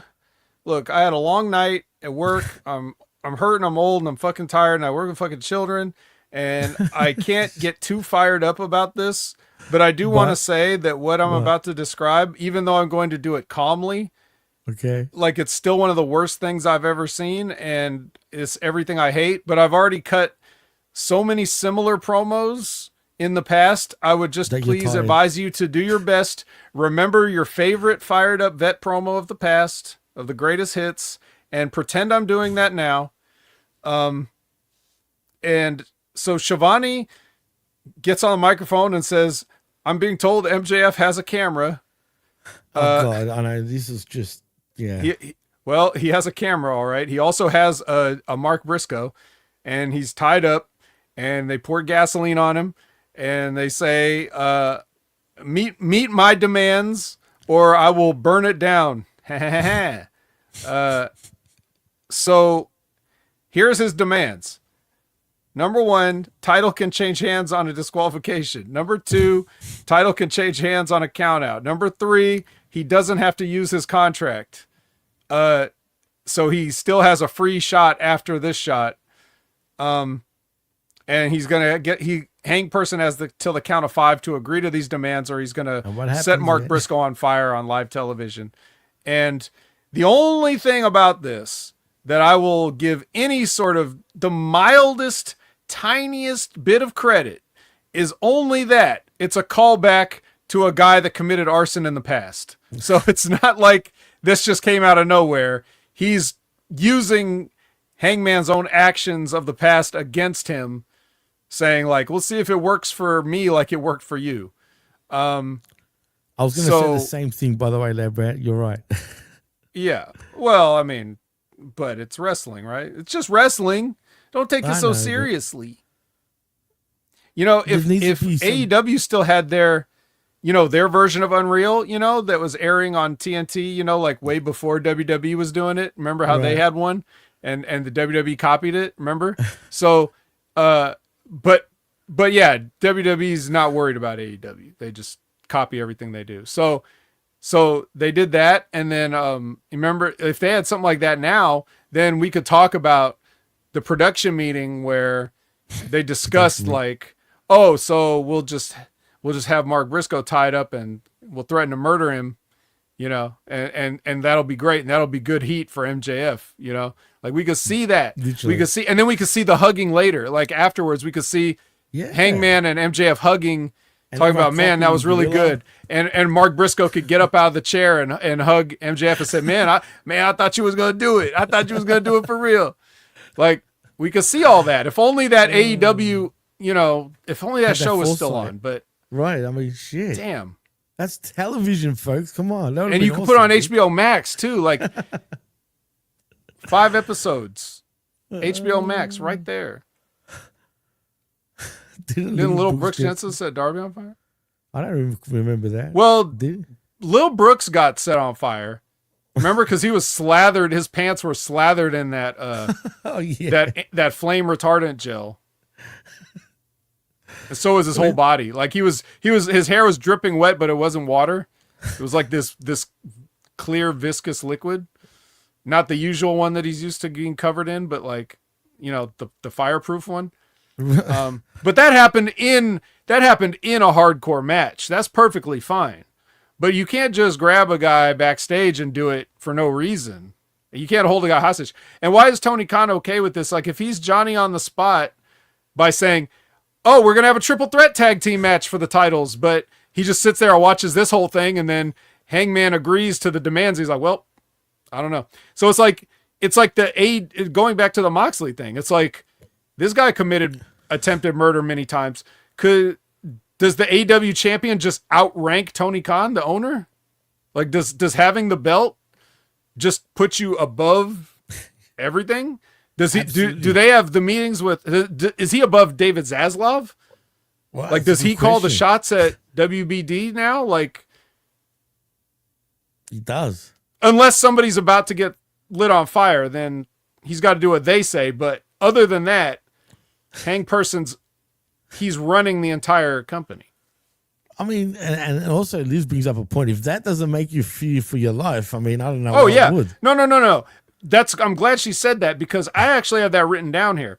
Oh, so Hank Person agrees on the count of 4 because he doesn't want to take a chance that MJF is just that crazy. So he's like, all right, you can have it. Yeah, you can have all that stuff. And then he runs up the ramp. And at this point, I wrote down Tony Khan might have feared for his life, because he's got to go past. Once he goes through the curtain, he's got to go right past Tony. And if I was Hank Person and I saw Tony Khan sitting there, I'd be like, how could you allow this to happen? And I might want to grab him, not just grab somebody in front of him, which was enough for him to fear for his life. But now I might actually want to grab this guy. I might This even pile annoyed me, drive him. dude. They might have to wear a Yeah. neck brace again. What did they do to why was it their fault? Like, why take it out on them like a savage? Like, he was a savage, bro. Like it was them that did it. If I didn't see him now do what he did to security and whatnot, even poor old Ricochet was like, in the back. Well, that's the thing. Like, when you're talking about in the wrestling business and the locker room etiquette, when you're supposed to like give up your chair to a veteran, this is not what they're talking about. No. You're supposed to get up out of your chair and offer your chair to the person that's been in the business longer than you. You're not supposed to fold it up and hit him in the back and say, "Where the hell is MJF?" That's not what giving up your chair means. You don't hit him with it. You're supposed to, so Hank Purser just doesn't get the business at all. And he punches a security guard too. That's what I'm saying, bro. Innocent security guard just punched. This is your hero? This is your cowboy? This is cowboy shit? That's cowboy shit, bro. That's what You apparently pussied it is. out. You gave in to the demands of a terrorist. You ran past your boss and didn't ask him any questions. You don't know how to give up your chair to a veteran, and you punched a security guard for doing his job. Why don't I want MJF to win the belt tonight? He's less of a heel in this. That's what's dumb, dude. I'm speechless, dude. I don't know. Everything was done backwards here, man. All right. Literally backwards. So that was my calm version because I'm tired. But I mean, I think that covers the whole. I think that covers the whole angle there. Let's get to the main event because Was it already? we needed something good. And you might was look at actually this pretty on good. paper, and if you're one of these people that just doesn't care about AEW, you might roll your eyes at this main event and be like, who cares? But No gloves. you would be wrong, because your main event is the ultimate team of the CEO and the goddess, the fallen goddess, versus what I'm going to let's see if they steal this name like they stole what was the name they stole from me? I know what you're gonna say. No, what am I gonna say? Well, you gotta call them like the Winter Storm or something like that, right? I mean, come on. Windstorm. Yeah. Windstorm. It's perfect. I mean, come on. It is perfect. Windstorm. Yeah. Come on. We'll see how long It's it money, takes. bro. It's money, bro. Come on, man. Yeah. It's money. It doesn't even sound corny. It sounds like it could be a real tag team. I mean, shit. All right. So anyway, this Persephone person is sitting in the audience too. She's got to get a close-up look. So this is the funny part. Okay. I haven't talked about Bryan Danielson's commentary all night. He loves this, dude. So literally, as Bryan Danielson is trying to put over Alex Windsor, he's like, you know what's so good about her, Tony, is her fundamentals. And right as he's saying that, she is doing the sloppiest, ugliest headlock takeover. Her feet are out of position. She just looks like she's lazily laying on the mat in the headlock. Like she's exhibiting the opposite of every fundamental. And I know Bryan Danielson was just in his mind. He was like, damn it. I was 100%. trying to make you look good. 100%, man. Unless he was ripping it legitly, but I doubt it. Well, because he said it right before she did it. Right. So he probably assumed she had better fundamentals than this. He's probably never seen her do a headlock takeover. So anyway, she did that. Then he's talking about like they're talking about she's talking about her strength. He's like she's talking about she's strong and like she's even fast for somebody how strong she is, but she's really strong. And as he's saying this, Mercedes is doing like the jump off with a crossbody off the second rope, and Windsor goes to catch her, and then she falls over, and she like so they have to like they have to improvise. I'm sure Mercedes was like, just kick out and roll through, like, because now you fucked it up because you fell down, but It's okay. We can still save it if I Right. go for the crossbody on 2, roll backwards, pick me up, do the John Cena. You know, I'm strong. I'm picking you up. She tried to pick up Mercedes off the floor as she fell down again. Then she. It's sad, bro. It's bad. Then she almost fell again, trying to just give her. She's just like, "Fuck it." Just, I'm sure. Again, I know that I know wrestling. Frustrated. Mercedes was trying her best out there. She's like, and this is why people don't give Mercedes credit, because all you marks out there that just sit there and be like, she sucks. You don't know she obviously has to work with these untrained chimpanzees so often that that like she's trying her best, and she's like, just slam me. Just like a regular body slam. And she gives her a regular body slam and she almost falls again. Like she almost loses her balance giving her a regular body slam after this. This was so hilarious. You could see it in Monee's face, dude, that she was frustrated, bro. Like she legitimately looked like she was ready to lose her shit. But yeah, well, she always looks like that, because even if she's not in a bad mood, she's still playing a heel. So it's a good cover. But this time I felt it, dude. I don't know why. I was like, nah, this bitch is ready just to pop off right now. Like, you know what I mean? Yeah, well, you know, Lab Rat says it, you know. You can read Lab Rat's comment if you want. Oh, well, I mean, bruv, she should not be in this spot, but we know why, bruv. Why is that, bruv? Yeah, I don't know, bro. I'm just in it. in it, bruv. So, all right. So, but this, okay, so now we've got this part out of the way. This was the worst part. But Alex Windsor is at her best when she's getting her ass kicked. Okay? Not that she has one, which she should really cover that up, because that is definitely an English woman's ass. So, and a head. Cover that up. But so they start getting some heat on her. And this is the best, because Athena starts chewing out Mercedes like in kayfabe, right? She's like, "Get it together, Mercedes." That was a rib, bro. 100% a rib. No, 100. It's so funny, bro. It's so, like, Athena, this is like after a long week, I actually just got to sit down and enjoy this match. And I was just like, oh, thank God they actually put something good on TV for once, because just watching it, if you guys didn't watch this or you glossed over it, if you love wrestling even a little bit and you feel like it's died over the past few years, if you think WWE is just treading water and they're boring and they're all about entrances, and if you think AEW is just a bunch of high spots, after you get through the initial part of Alex Windsor fucking up in the beginning of this match, this is some classic tag team wrestling. FTR, you need to watch this match and take some fucking notes. Okay, guys? This is, you got 100%. outshined by Mercedes and Athena here as far as heels, because all they're doing, like, they got a lot of mileage out of putting Alex Windsor in the corner, stomping on her and kicking her and choking her and tagging each other and just rotating. It was almost like a unicorn stampede, except much slower, you know? Right, 100%. And they're both like talking shit and just being in character and not doing anything silly, because obviously Alex Windsor's a fuck up and she can't be trusted to do any spots. So all they're doing is just getting some heat. You know, they're not letting Brodido fucking get their mask back off of Stokely Hathaway during the heat. They're kicking her.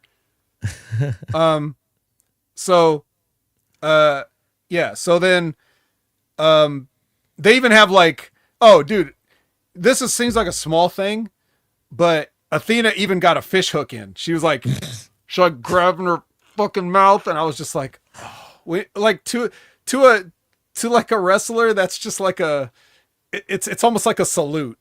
It's like thank you for fish hooking. It's the simplest thing, you know. While Kyle Fletcher's like dropping people's necks on the apron, Athena just does a fish hook, and that's much more entertaining and vicious looking, you know.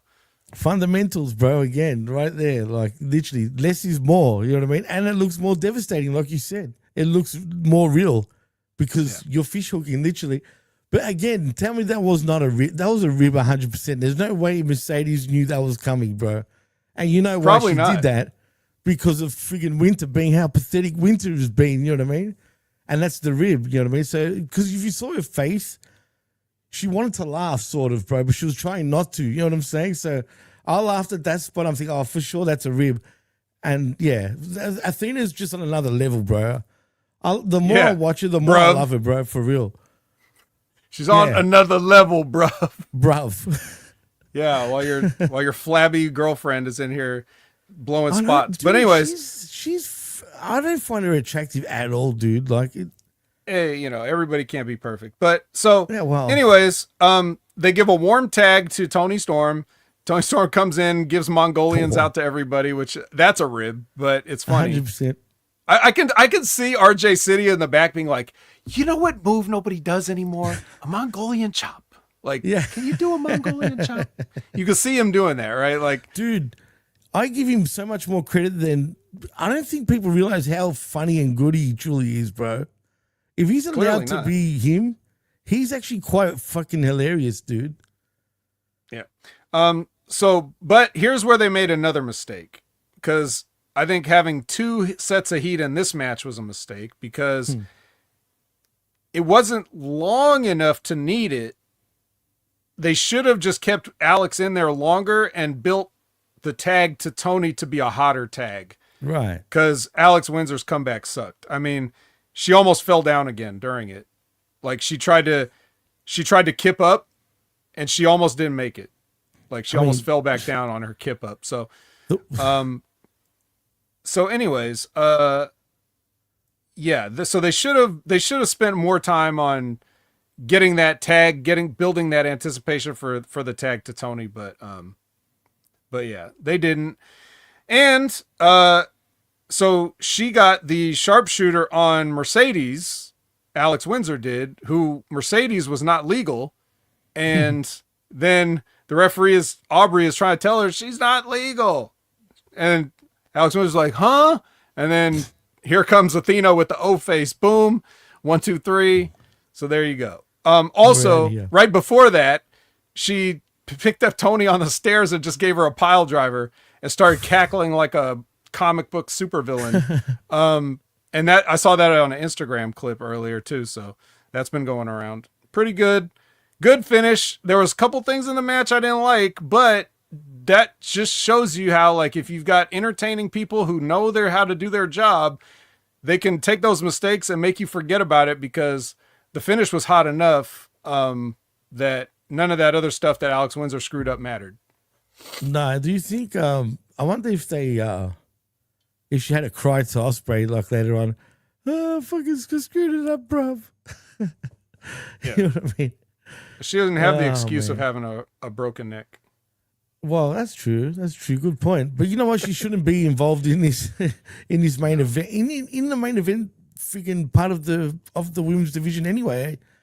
Why is she even there? Like, I know why she's there, but you know what I'm saying? Yeah, we know why she's there, so we don't need to ask. But you know what? Look, anybody can have a bad night, so we'll just say it's a bad night. But I just thought it was funny, the timing of how Danielson was trying to put her over as she was screwing up, and she kept timing it so perfectly to make him look like he's an idiot.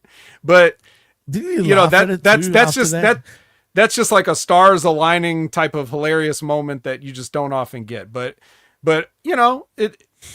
Other than that, I loved it. It was beautiful.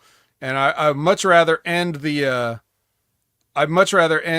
Wreckage with something like this than that ridiculous bullshit PWG shit from Collision that we already talked about earlier in the show. So PWG Collision, yeah. Wow, that you know what? And after hearing all that, even though we did sort of end it in a positive note, does it make you want to watch Forbidden Door now, Van? No. That's the problem. It actually makes me tired just thinking about it. I kid you not, man. But anyway, I will put Forbidden Door on now just to see what's cracking. But in saying that, what are you going to do, Van? What's up with you? And tell the listeners what you're going to do. Are you going to watch Forbidden Door? Are you going to stream right after this? Decisions. God, who knows? Who knows? I don't know. I need to take a minute and collect myself. But you can definitely, as far as like the week goes, you can definitely find me at Opinion Haver on all social media platforms. You can definitely find me tomorrow night as we record this, Monday, 6:30 p.m. Pacific, 9:30 p.m. Eastern, for the Impact Attack with Brandon, where we talk about the TNA half of the partnership. You could then find me on Wednesday at 8 a.m. Pacific, 11 a.m. Eastern for the Next Level Wrestling Review, where Big Ray Hernandez talk about the NXT half of the partnership.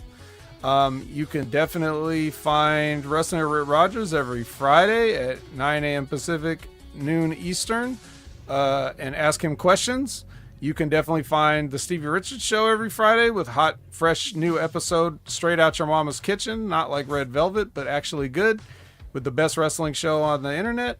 And you could check out Limpin' Ain't Easy with Timmy Baltimore every Wednesday. And what was the guest this week? It was I thought he was going to do a part 2 with Tahuti Miles, but instead he went with why am I drawing a blank? I can fill in that answer. I don't know who his guest was because I was away for a few days, but I can tell you now. Someone in the chat, I'm sure, will tell us if they haven't already, but I'm not looking. As the ops are walking out on the 0 hour. They are? You know, the good old ops. Are you sick of that name? I hate that name personally, but I just don't think about it. I just try to concentrate on the guys themselves and not their stupid name. Well, by the way, the latest episode of Limpin' and Easy is with Sonny Kiss. No, that's not it. That's a clip. Oh yeah, you're right. I'm looking at a clip. Damn. Why is it Zach Gowen? It was Zach Gowen, which we praised the Ricochet match here, and they talk about it a little bit on that episode. So the latest episode of Eliminate Z was Zach Gowen, so check that out, everybody. Okay. No, what else? What do you got, Jimmy? I'm just looking. Was it Zach? Have you watched that yet, by the way? Yes. It was Zach Gowen 100%. Don't look at it anymore. No, this time is over. It's now your time for plugs. No, don't worry. Anyway, now I've just got thrown off. Anyway, in saying that, I also missed the Nitro Girls Chris. God damn it. And latest Liz. Thank you for joining us. But yeah, of course, me and Big Ray Hernandez fight like a Raw. There's still going to be a Smack Attack. And of course, the Wreckage every Sunday mornings. I'm just contemplating that. Do we wait and give a whole review next week? Or do we do it earlier? I'm talking about the Forbidden Door, that is. You think too much, Jimmy. I do. That's true. Don't worry about what I'm saying. Anyway, in saying that, I am Jimmy T. He is the best in the world, Jamie the Vet Williams, and you've been listening and watching the Wreckage live on Hameen Media Group's YouTube channel, and of course on channelattitude.com after the fact. Till next time, have a good one, peeps, and we'll see you next time. Laters.